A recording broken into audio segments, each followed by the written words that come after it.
Teman-teman, jumpa lagi bareng saya Andi Sulawibowo di channel Teknisi Digital. Kali ini masih dalam serial lampu Eco King bungkusnya, tapi isinya bukan. Isinya lampu yang lain. Kalau yang Eco King seperti ini kemarin nggak bisa dibetulin karena LED-nya udah rusak. Ini ada lampu Visalux dengan besar watt 18 TW18W H12 dibuat di Cina. Visalux nomor serinya nggak ada sih, kayak gini nih, Visalux Twist 18 watt gitu aja nomor serinya. Lampunya mati. Sekarang saya siapin fitting. Saya siapin soft start, posisi MCB on, saya colokin. Tuh, nggak hidup sama sekali kan teman-teman. Nah, kira-kira apanya yang rusak dan gimana cara memperbaikinya? Tonton terus video ini sampai habis. Jangan lupa untuk klik like, subscribe, dan membagikan video ini ke teman-teman kalian. Seperti membongkar lampu pada umumnya, bongkarnya pasti dari sini. Kenapa lampu tuh nggak dikasih skrup gitu ya? Kenapa lampu tuh nggak dikasih skrup? Jadi kalau rusak tuh kita tinggal ngebuka skrupnya. Tapi semuanya malah dikasih klip kayak gini, bukanya kan repot ya. Kita harus cari dulu klipnya di sebelah mana dengan cara mencongkel. Kalau dicongkel-congkel pasti rusak ya nggak? Nah, seperti ini. Tapi yang jelas dia ada di sini. Ini hati-hati. Kalau kita lagi nyongkel-nyongkel kayak gini, lampunya jangan sampai terlalu kuat nekannya, nanti bisa pecah terus kena tangan deh. Kalau pernah punya ilmu kuda lumping sih nggak apa-apa. Tapi kalau enggak, tangan bisa berdarah-darah, bisa masuk IGD. Setelah saya tahu celahnya di mana untuk ngebuka ini, ngebuka casing dari lampunya, saya bakal balik lagi ke kalian. Tuh kan, baru aja saya bilang casingnya udah rusak. Seperti ini, kita congkel. Iya, tuh kan, klipnya ada di sini loh teman-teman. Gimana kita bisa tahu? Pasti pakai hafalan aja ya. Nah, kalau udah agak sedikit berubah tata letak dari klipnya, cari lagi yang baru. Cari lagi yang baru cara memperbaikinya ya. Tuh, kalau misalnya saya lihat komponennya sih kayaknya nggak ada yang rusak. Kalau dilihat dari bentuk fisik sih kayak nggak ada yang rusak. Elko yang gedenya 400 volt 5,6 mikrofarad itu juga nggak kelihatan rusak. Terus ada beberapa buah komponen di sini seperti dioda, transistor, milar, terus resistor. Udah itu aja. Sama elko, nggak ada yang kelihatan rusak. Ini kalau kita tarik, kita bakal kerepotan nanti masang bagian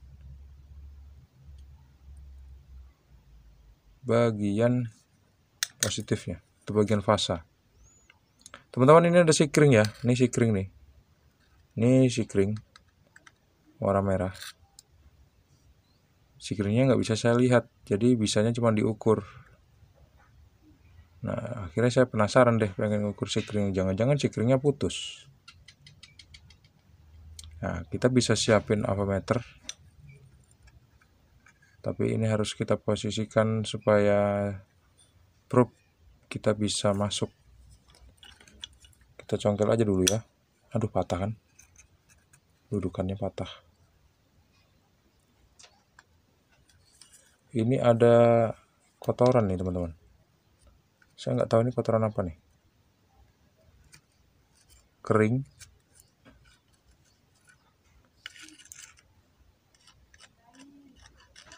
Apa dia dimasukin semut?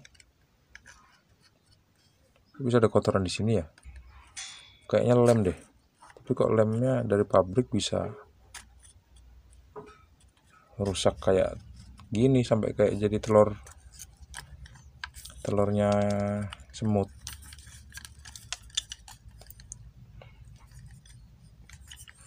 Nah, kabel warna merah itu berhubungan langsung sama kutub fasa atau kutub positif ya. Kemudian bagian bawah itu berhubungan langsung sama 3 buah kaki ini. Jadi kita akan ukur ini dan ini pakai avometer skala kali 1, dan kalau misal bisa diperbaiki kita akan perbaiki sampai nyala. Kalau misalnya nggak bisa diperbaiki karena keterbatasan komponen yang tersedia di toko-toko elektronik, toko-toko komponen elektronik terdekat, ya mau nggak mau kita harus beli lampu yang baru. Secara lampu kan nggak mahal ya harganya. Kalau memperbaikinya membutuhkan biaya yang lebih tinggi daripada beli baru, ya mending beli baru aja.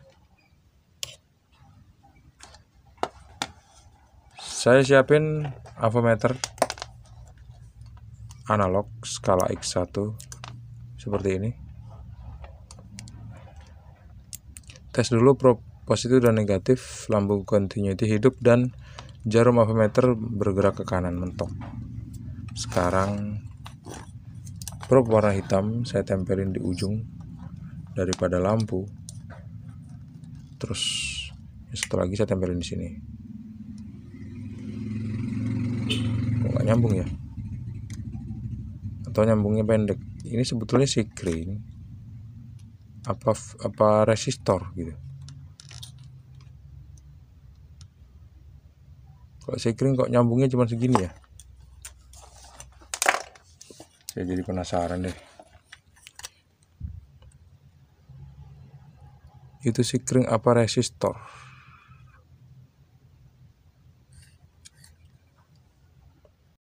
Teman-teman, ternyata setelah saya perhatikan, kabel yang warna merah itu yang nempel ke kutub positif arus AC atau fasa, solderannya tuh kayak longgar gitu, kelihatan di sini. Moga-moga aja kalian bisa lihat, tapi kalau di kamera tuh kayak nggak jelas gitu ya. Ini dia. Ini kalau pakai mata telanjang kelihatan banget ini solderannya lost kontak. Tapi saya akan coba deh melepas dulu kedua buah kabel ini. Satu kabel warna putih yang ada di sini. Bukan kabel warna putih, ding. Oh iya, putih. Putih hampir kayak krem gitu. Ini putih, ini merah. Saya mau lepas dulu. Dengan cara disolder. Atau mungkin kerusakannya itu cuma karena ini aja ya. Kabelnya lepas, karena solderannya lepas.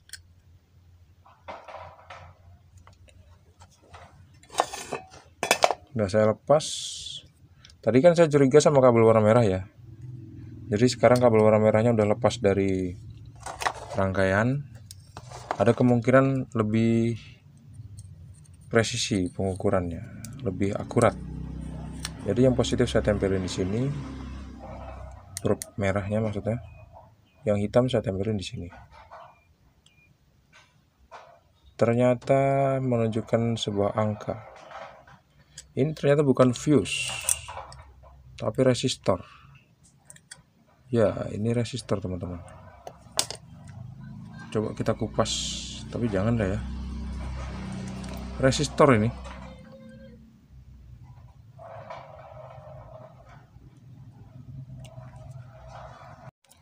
Ternyata benar ini adalah resistor fuse, kelihatan ya. Setelah saya kupas pakai cutter, kelihatan ini adalah bentuk resistor. Resistor fuse.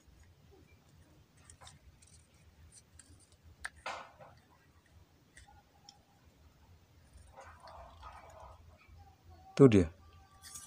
Jadi resistor fuse-nya nggak rusak, nggak putus dia. Berarti problem bukan ada di sini ya. Mungkin yang pertama tadi karena dia nggak nyambung tadi, lost kontak. Atau ada kerusakan yang lain di sini. Di komponen apa yang rusak? Ada elko-nya kelihatan baik-baik aja. Transistor, dioda, dan lain-lain kayaknya masih dalam keadaan baik. Cuman kalau misalnya curiganya sama yang tadi, coba aja kita solder ulang, terus kita tes. Kita solder ulang dua kabel ini, terus kita tes hidup nggak dia. Sebelum itu saya mau bersihkan dulu kotoran yang ada di PCB ini pakai sikat gigi. Sikat gigi saya mana? Ternyata sikat gigi saya nggak ada di tempatnya. Kemana dia? Menghilang. Besok saya cari lagi deh. Bersihin pakai ini aja deh. Ya obeng.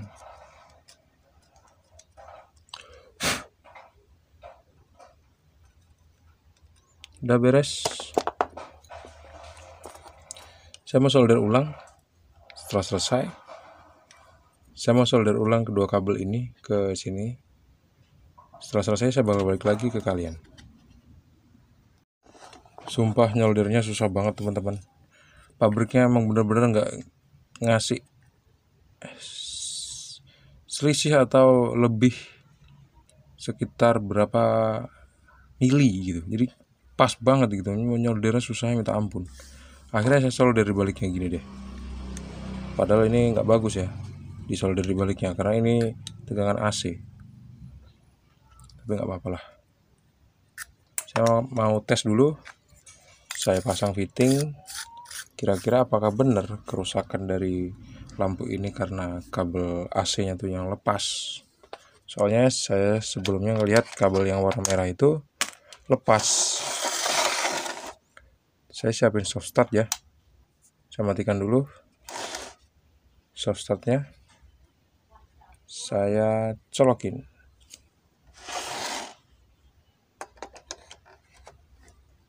Kalau bisa tangan jangan sampai nyentuh apa-apa di lampu ini karena bahaya. Sekarang soft startnya saya hidupin. Bismillah. Tetap nggak hidup teman-teman.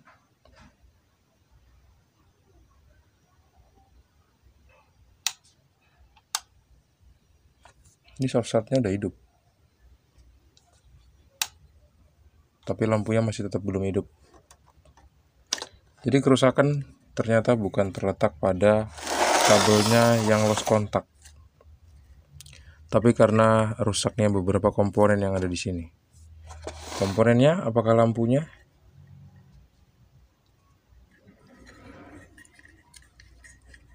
Sekarang kalau misalnya lampunya yang rusak, kita akan coba ukur pakai avometer analog skala kali 1.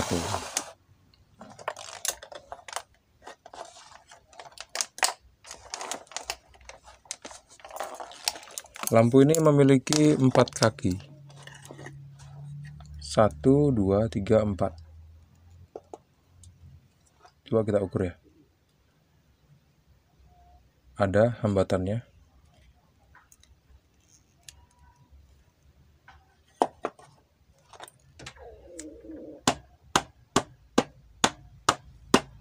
Avometer saya agak-agak error nih.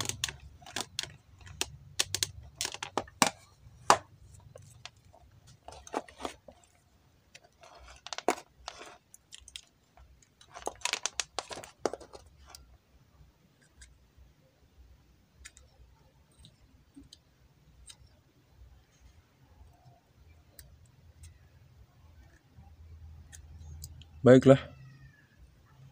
Ternyata yang rusak adalah lampunya, teman-teman. Harusnya lampu ini dua-duanya harus nyambung. Tapi yang nyambung cuma satu aja. Ini 1 2 1 2 atau 1 2 3 4. Ada 4 kaki ya. Setiap 2 kaki itu harus nyambung karena dua kaki itu ada di sisi kanan dan 2 kaki lagi di sisi kiri. Terus dia itu kayak 2 lampu gitu loh teman-teman. 2 lampu digabungin jadi 1 gitu.